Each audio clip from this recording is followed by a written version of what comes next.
No intro today. No time. I've got so much stuff I want to talk about with this review and other reviews and other content and crap that I want to do. I got a long list, so we're just getting right into it. Let's review it.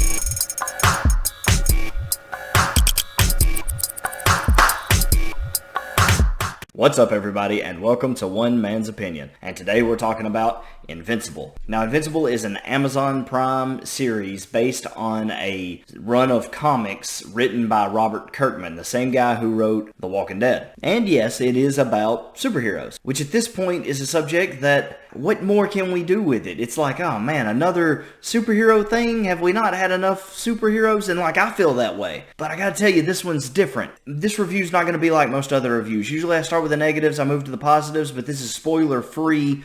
And I don't know if a lot of people have heard about Invincible. I don't know if a lot of people have watched Invincible.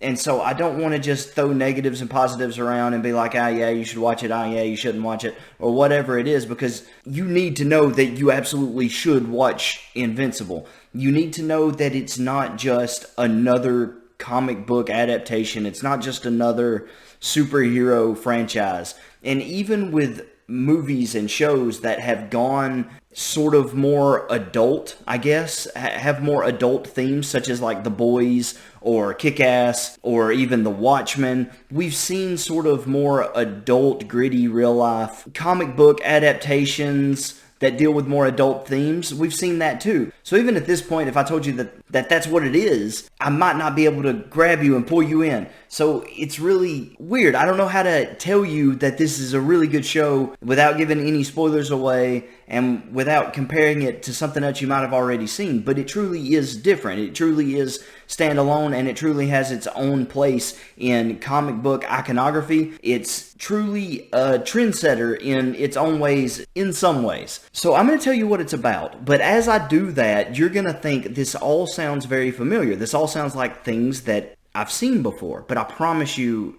it's not. And you're just going to have to trust me. If you haven't seen it, you're just going to have to trust me and just try at least the first episode. Essentially, the show is about a young man whose father is an alien. His father is Omni-Man, which is this superhero, kind of a very Superman-esque superhero. And no heat vision, but super strong, super fast, can fly, is the strongest hero on the planet. The story is about Omni-Man's son, who becomes Invincible. That's his superhero name. Who gets his powers after he turns 18 and is sort of trying to become a hero in his own right, while also kind of like living up to his dad and that sort of thing. Now, no one knows that Omni-Man is his dad. Their secret identities are in play. But he still wants to be like his dad. He still longs to be as powerful, as strong, as loved as his father is. Now, saying all that, that's not anything terribly new. That's not like super new territory, okay? You got like a Superman-esque character.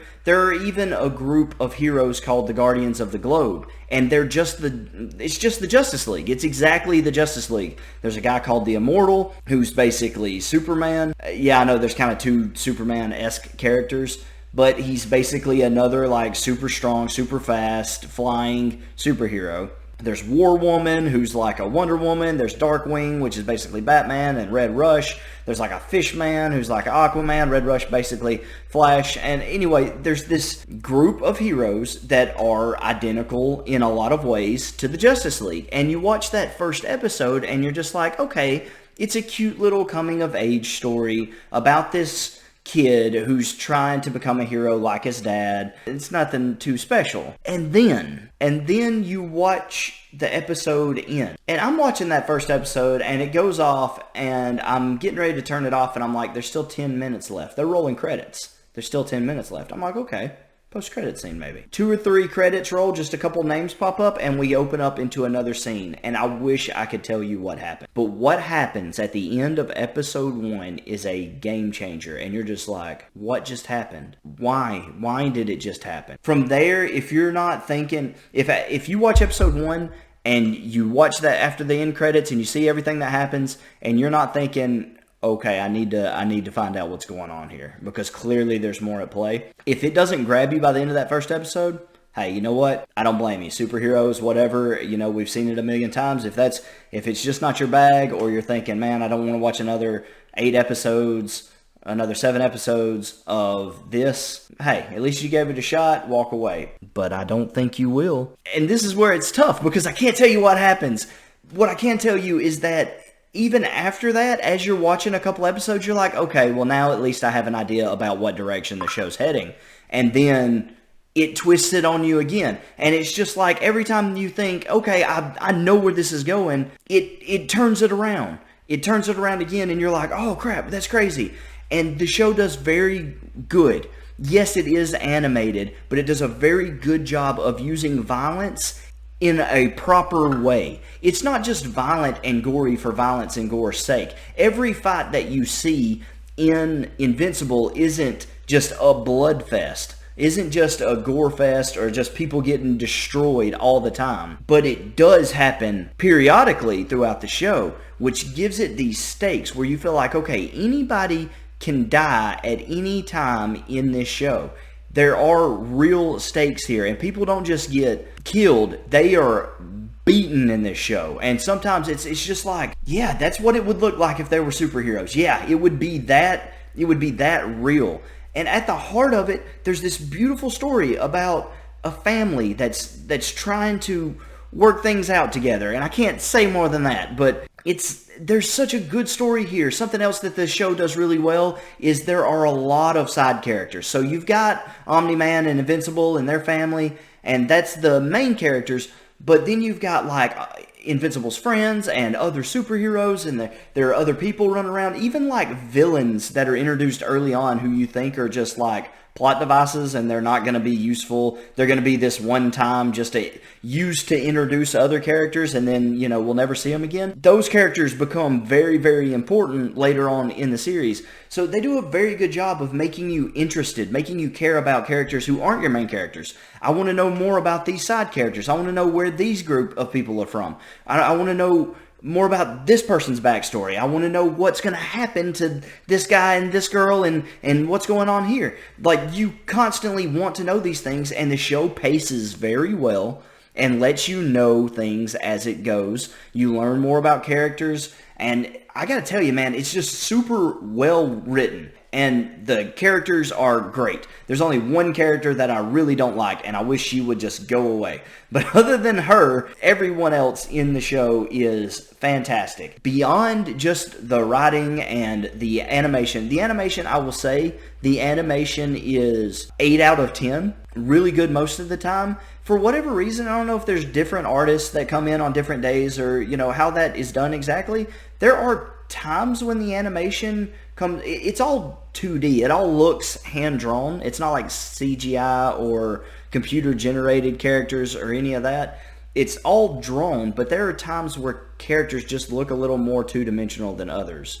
And I'm not sure what that is. Maybe it's a different artist. Maybe, you know, something else going on at different times where the art just looked a little flat at times. But it's so rare and almost unnoticeable most of the time. Even in mentioning it, I'm like, I hope that doesn't turn anybody off because it's barely worth mentioning. It's not a perfect show. So the art, most of the time, is really great. But beyond just those things, the voice acting in this show. Let me just run down a list for you. And yeah, I'm going to cheat. I'm going to use my phone here because there's a lot of names. And even if you don't think you recognize these names, I guarantee you're going to recognize some of the faces. Steven Yeun, he plays Invincible. He was also Glenn in The Walking Dead. That's where probably most people are going to know him from. J.K. Simmons was J. Jonah Jameson for a long time. You probably know him from a lot of different things. Some of you may know him from like Juno. And anyway, he's been in a lot of different movies. His filmography is impressive. Mark Hamill's in it. Obviously, he's Luke Skywalker, the Joker, other things. Zazie Beetz, she is a up-and-coming star in Hollywood. She's been doing a lot lately. If you check her filmography, you might recognize her from stuff. Seth Rogen, everyone knows who Seth Rogen is. Sandra Oh, who's had a long history in Hollywood. Walton Goggins, you probably recognize him from Tarantino films, maybe from a few other things. Zachary Quinto, I'm pretty sure most people probably know him from American Horror Story. He's been in a lot of stuff too. Kevin Michael Richardson, who is one of the biggest voice acting names in Hollywood. John Hamm, Clancy Brown, Ezra Miller, Lauren Cohen, another Walking Dead, Ross Marquardt, another Walking Dead. Sonequa Martin Green. Jiman Husao, whose name I'm almost definitely not pronouncing right. He was in one of my favorite movies of all time, Gladiator. Lenny James of The Walking Dead. The list goes on and on. Now, some of these people only have minor parts. Some of them have major roles. It's incredible. The voice acting alone, you could make a movie with the voice actors in this. These aren't no-name voice actors that nobody's ever heard of. This is A-list Hollywood talent in a lot of different respects. So, really cool to see a lot of familiar faces joined together for something that up until about a month ago, I had not even heard of. I had never heard of Invincible, and it popped up, one of the scenes popped up on like my YouTube feed, and I watched it and I was like, oh my goodness, what is this? What is this from? This is awesome. And then like I did some digging and I'm like, Amazon Prime. Okay, I've got Amazon Prime. What else? What do I need to know?